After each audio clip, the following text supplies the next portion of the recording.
Ya no se tarda el Señor, falta poco para que Él aparezca, en las nubes a llevar a su iglesia.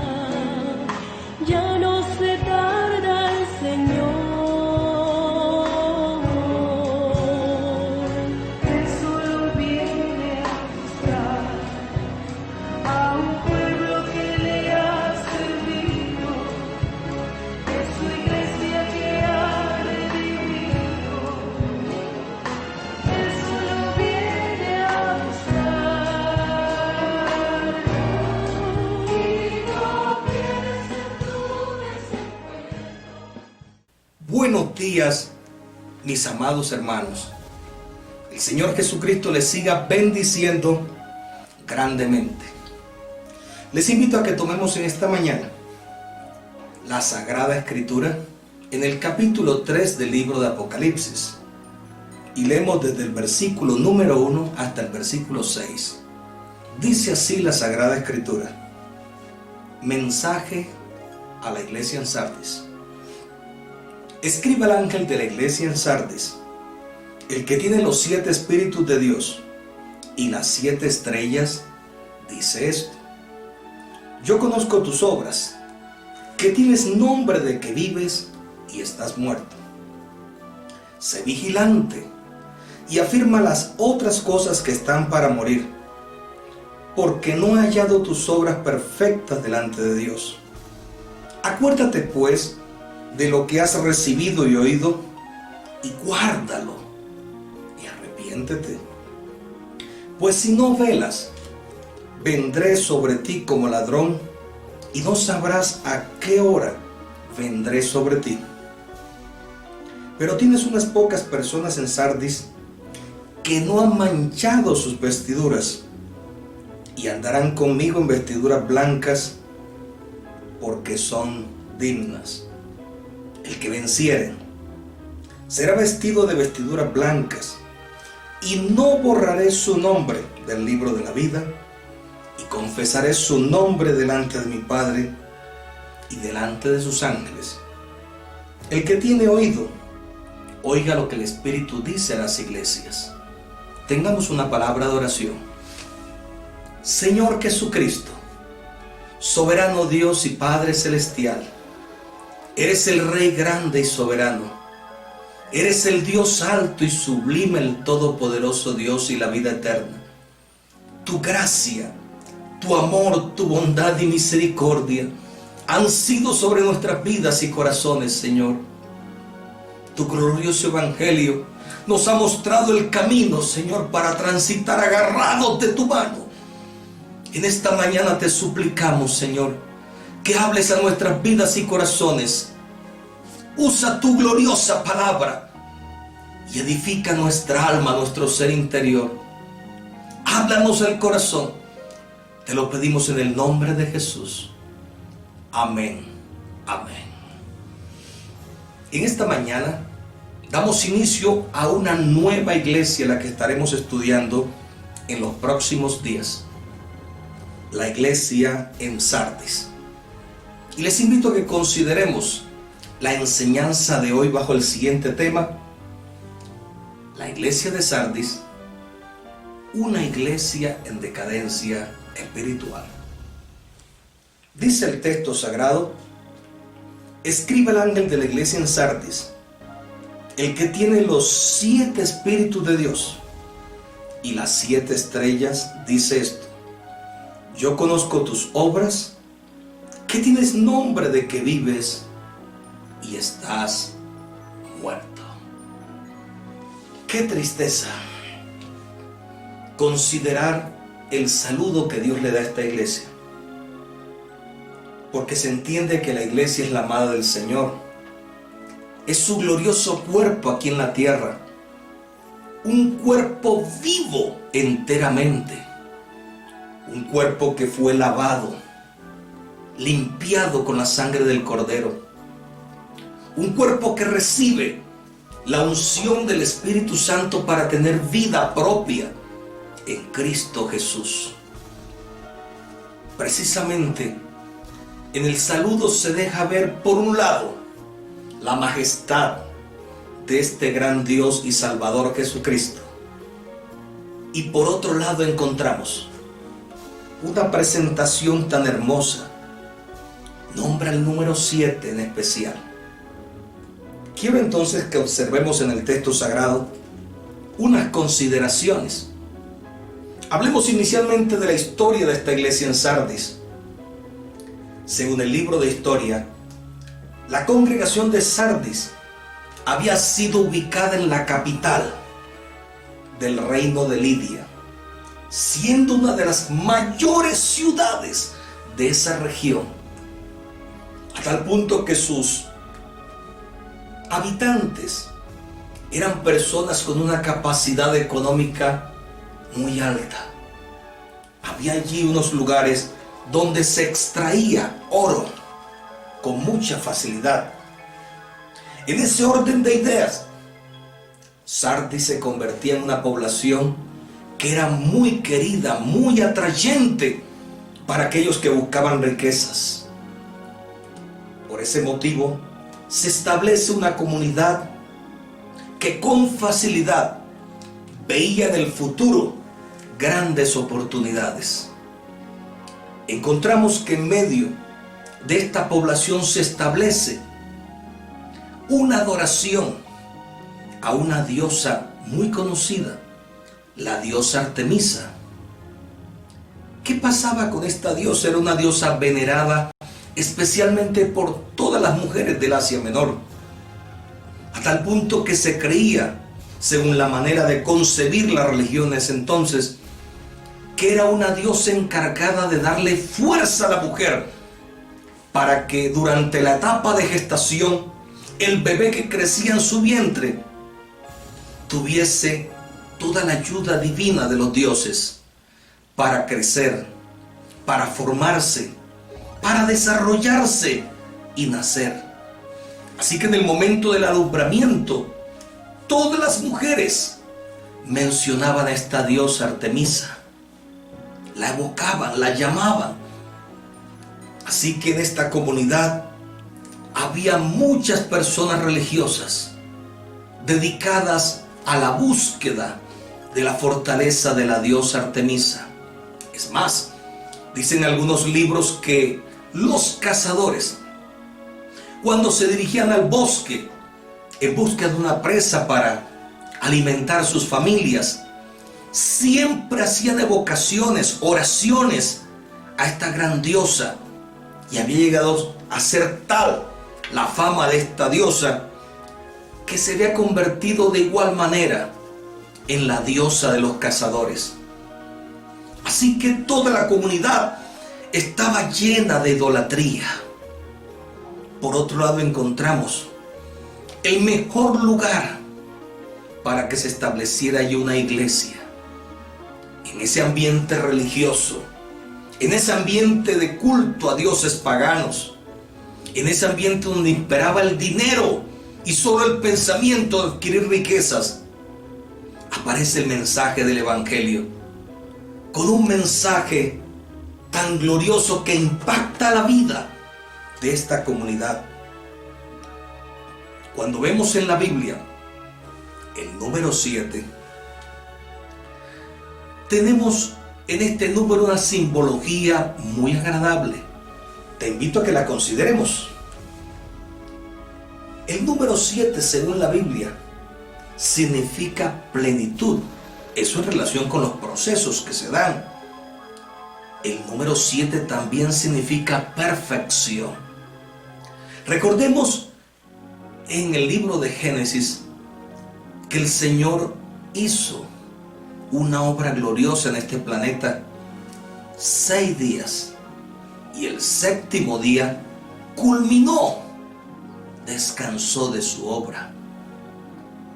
En otro momento de la historia encontramos al pueblo de Israel acercándose a unas murallas muy fuertes, pero reciben una voz del Creador que les dice: den vueltas durante 7 días a esas murallas. Unas murallas que, según la historia, un carruaje podía fácilmente transitar en la parte alta de ellas y quedaba espacio para que los guardias del imperio mantuvieran vigilancia de los enemigos que querían entrar a destruir los habitantes de la ciudad. Las murallas de Jericó sucumbieron cuando los israelitas, en obediencia a Dios, le dieron 7 días, 7 vueltas a la gran muralla, y sucumbió.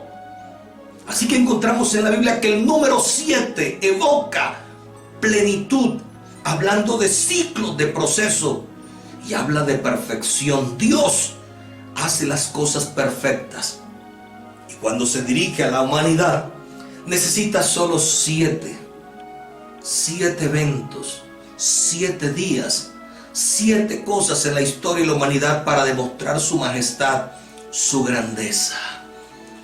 Ahora, preciso en el saludo que se le da a esta amada iglesia, se presenta a un Dios. Escribe el ángel de la iglesia en Sardis a ese servidor, a ese ministro, que le iba a recordar a ese ministro que existe un creador, el único Dios todopoderoso, Jesucristo, porque Él es Dios manifestado en carne. Y Él se presenta como el único que tiene los 7 espíritus de Dios. Aquí evoca el número 7 y tú dirás, es que son 7 espíritus, pastor, míralo. Calme, por favor. El número 7 es una simbología. Como indica plenitud, indica perfección. Está hablando que el dueño de esta iglesia es espíritu. Y Él tiene el control de todo. Él tiene en su mano su amada iglesia. Él la cuida. Él la protege. Él la sostiene. Y a través de su Espíritu Santo, el Espíritu Santo de Dios hace una obra perfecta, gloriosa, aquí en la tierra, mi hermano. Recordemos que en el libro de Génesis, cuando el mundo estaba en caos y se observa la situación de aquel entonces, se dice que el Espíritu de Dios estaba sobre la faz de las aguas. Pero quiero decirte que en esta dispensación de la gracia, las cosas cambiaron. Él no está en esa actitud. Él quiere morar en el corazón de esta iglesia. Él quiere morar en el interior de aquellos hombres y mujeres que le siguen.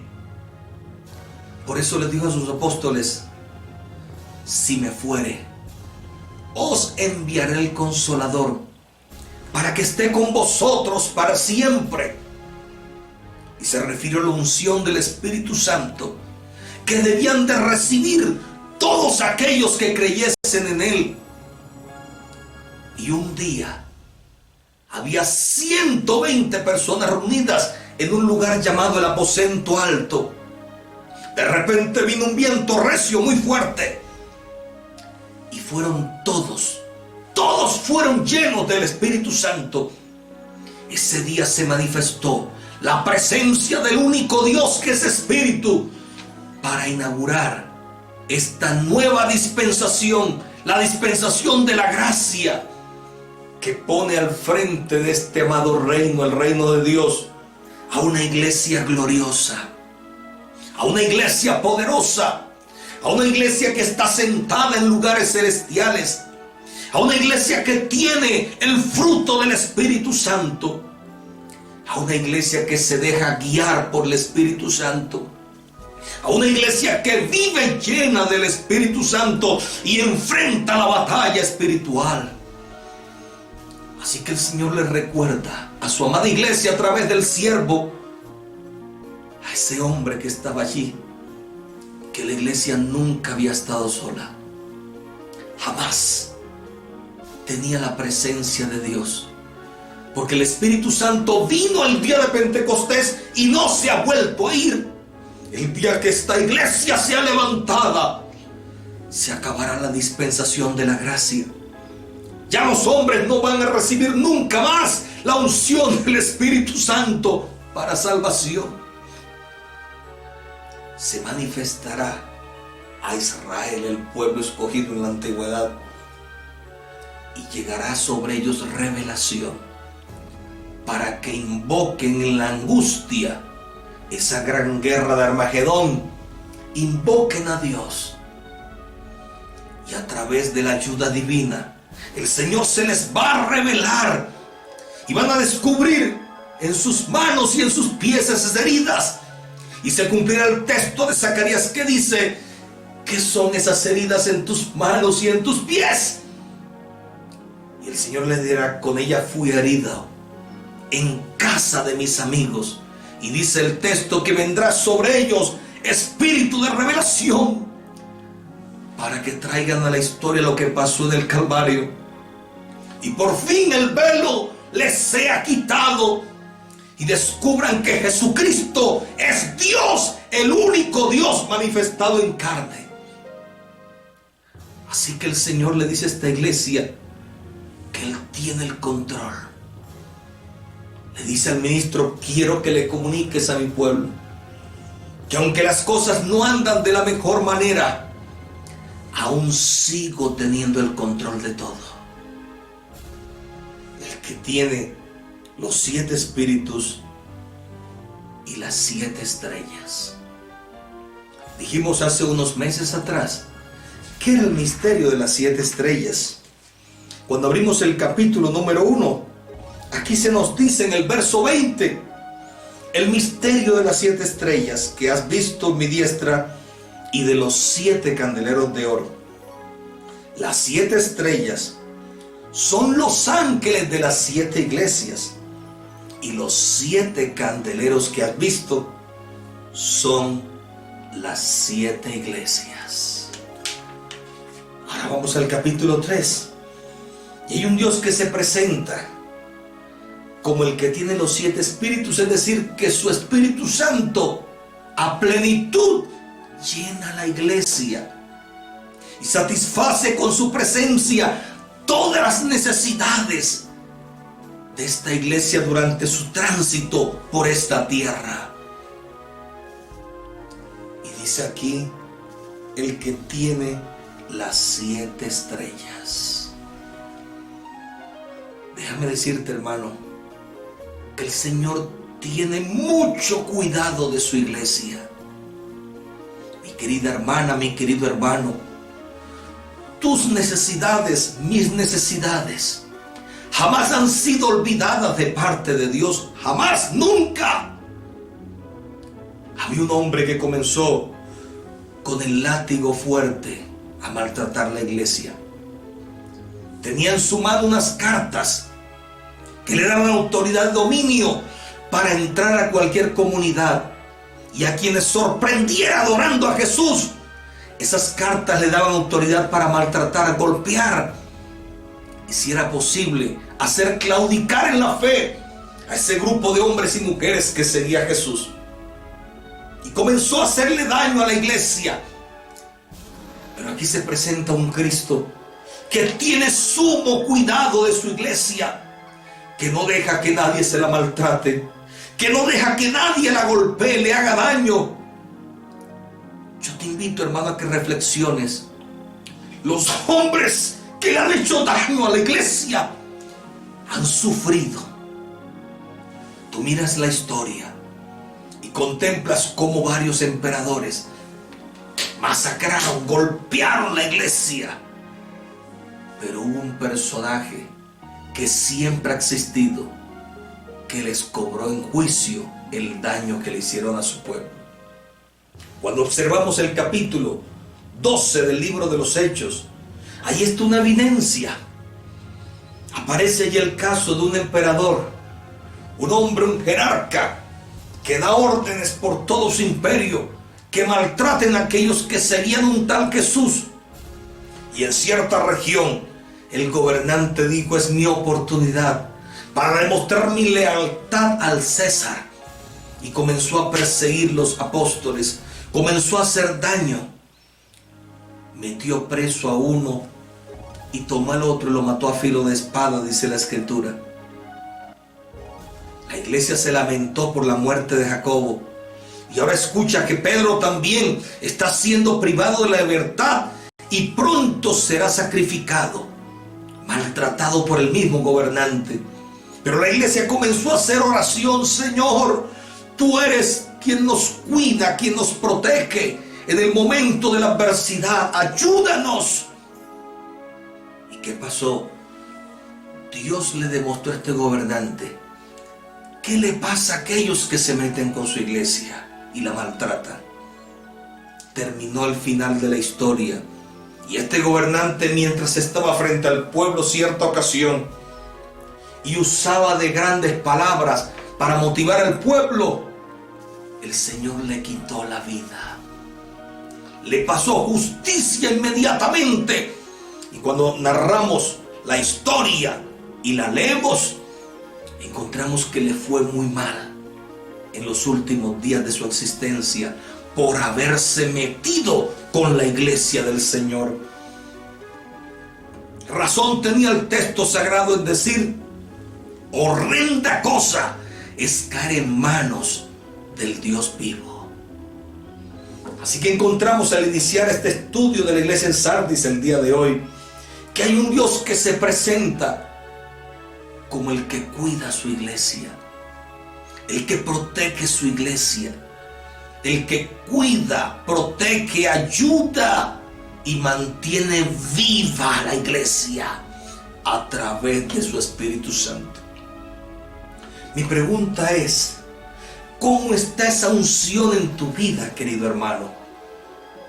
Porque te cuento que la Escritura dice, hablándole el apóstol Pablo, un gran servidor: aviva el fuego del don de Dios que está en ti. Eso quiere decir que la unción del Espíritu Santo en algunas personas puede menguar, puede decaer. No porque Dios esté interesado en que su pueblo sea vencido, maltratado y herido. Sucede sencillamente esta situación porque el hombre desvía su mirada. Debería mantener su mirada siempre en Cristo Jesús, como lo dice el texto: puesto los ojos en Jesús, el autor y consumador de la fe. Pero hay quienes están en ciertas comodidades, como pasó con esta iglesia. Estaba rodeada de gente que solo buscaba la riqueza, la buena economía, los buenos puestos, y descuidó la vida del Espíritu Santo. Qué triste estar en esta situación, porque la iglesia en Sardis nos da ese mensaje en esta primera lección. Porque este hermoso pueblo de Dios en la tierra, su amada iglesia, nació el día de Pentecostés. Y el nacimiento de esta iglesia es glorioso. Como 3,000 fueron añadidos en la primera predicación. Un impacto muy fuerte. Fue una iglesia que se levantó gigante en Cristo Jesús. Una iglesia que hizo temblar a más de uno con el mensaje del Evangelio. Pero el tiempo pasó. Y terminando el primer siglo, encontramos esta congregación en Sardis en una decadencia espiritual. ¿Cómo es tu vida, mi querido hermano? Porque hay una canción muy antigua. Recuerda hoy, hermano, aquellos primeros días cuando conociste a Dios. Una iglesia muy antigua que tenía momentos históricos grandiosos. Si recordamos la historia aquí en Colombia, fue igual, hermano. Te lees el libro Una historia que aún no termina y comienzas a ver en esos primeros años cómo se manifestó la gloria del Espíritu Santo, cómo recibían hombres y mujeres esa unción, cómo habían grandes milagros, liberaciones y prodigios. Se levantaba erguida en Colombia una iglesia majestuosa bajo la guía del Espíritu Santo. Pero han pasado más de 80 años y algunos, en el afán de adquirir riquezas, posiciones sociales y ciertos bienes, le han quitado la mirada al grande y la han puesto en algunas cosas necesarias para la vida. Eso le pasó a la iglesia en Sardis. Perdieron el norte. Aquí se les dice en el verso 2: sé vigilante y afirma las cosas que están para morir. Cuando tú y yo entramos al Evangelio, hay un Cristo que nos invita a dar pasos de fe. Añadan a vuestra fe virtud, a la virtud conocimiento, al conocimiento dominio propio. Porque cuando llega ese fruto del Espíritu Santo, que es el dominio propio, muchas cosas en nuestra vida deben morir. Es allí donde se comienza la madurez en la vida cristiana. Pero muchos, en el afán de adquirir bienes, descuidan la madurez cristiana, la búsqueda de Dios, y se quedan solo en arrepentimiento, bautismo y recepción del Espíritu Santo, y no avanzan más. El texto fue claro en decir: añadan a esa fe virtud, esa unción del Espíritu Santo, y a esa virtud conocimiento, y al conocimiento dominio propio. A esta iglesia se le hizo un llamado a dominar, a sujetar ciertas pasiones en su carne, a doblegarlas ante la obra del Espíritu. Pero en esta congregación de Sardis quitaron la mirada de la vida espiritual y la pusieron en la vida terrenal, y quedaron en decadencia espiritual.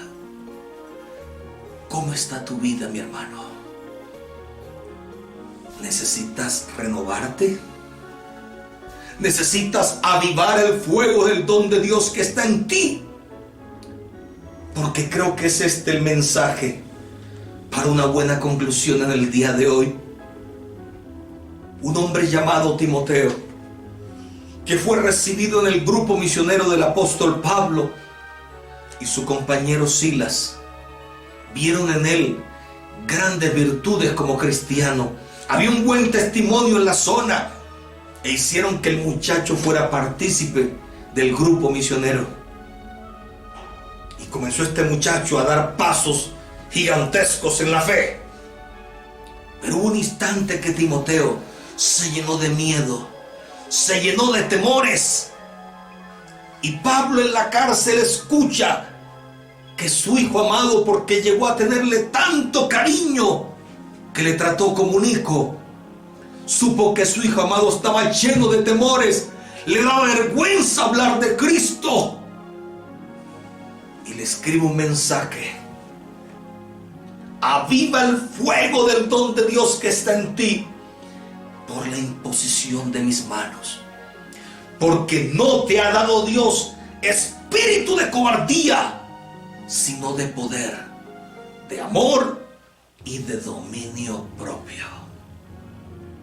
Esta iglesia, hermano, no está con las manos atadas. Esta iglesia tiene una unción gloriosa. Es Cristo en nosotros, la esperanza de gloria. Necesito, hermano, necesito, hermana, que despertemos. Pronto aparecerá en las nubes el que dijo que vendrá por esta amada iglesia, y no tardará. Y hay una historia que nos hace pensar en el tema que estoy tocando para concluir esta mañana.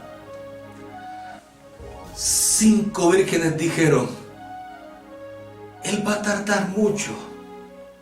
No, ¿para qué tener tanto aceite en nuestras lámparas? Mejor esperemos. Y cuando sepamos que Él se acerca, buscamos provisión en las que tienen demasiado.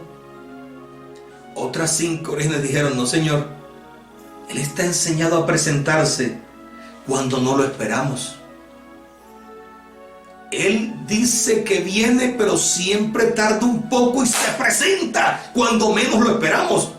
Así que tengamos las vasijas llenas y una provisión adicional. Y se escuchó la voz, viene el esposo, viene el amado. Y se despertaron las 10, pero 5 de ellas se les había agotado el aceite y no pudieron encender sus lámparas. 5 de ellas tenían abundante provisión, recargaron sus lámparas y encendieron. Evoca eso este momento. Estamos en un momento de esperanza, en un momento en que en un abrir y cerrar de ojos pronto aparecerá el amado. Y esta iglesia debe estar preparada. El Señor le llamó la atención a esta iglesia. Sé vigilante y afirma las cosas que están para morir. Hermanos, seamos vigilantes. ¿En qué estado se encuentra nuestra vasija espiritual? ¿Será que tenemos solo el recuerdo de una historia pasada? Yo recibí a Jesús como mi único y suficiente Salvador. Yo me bauticé en el nombre de Jesús.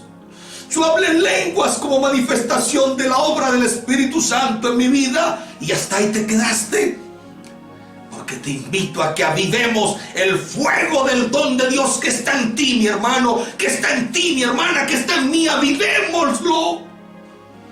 Dejemos que emerja esa llama.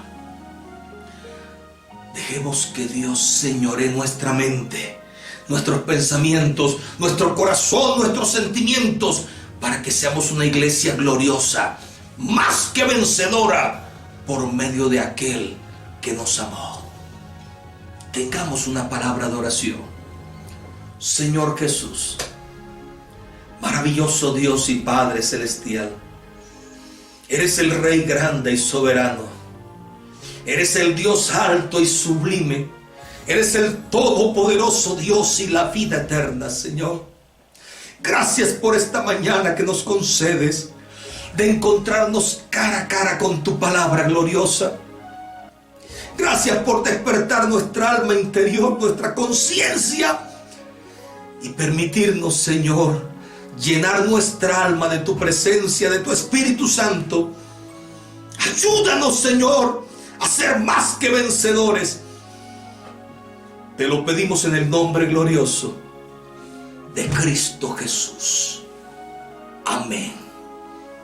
Dios les bendiga, mis amados hermanos. Seguimos el siguiente domingo con una nueva lección de la iglesia en Sardis. Dios les bendiga.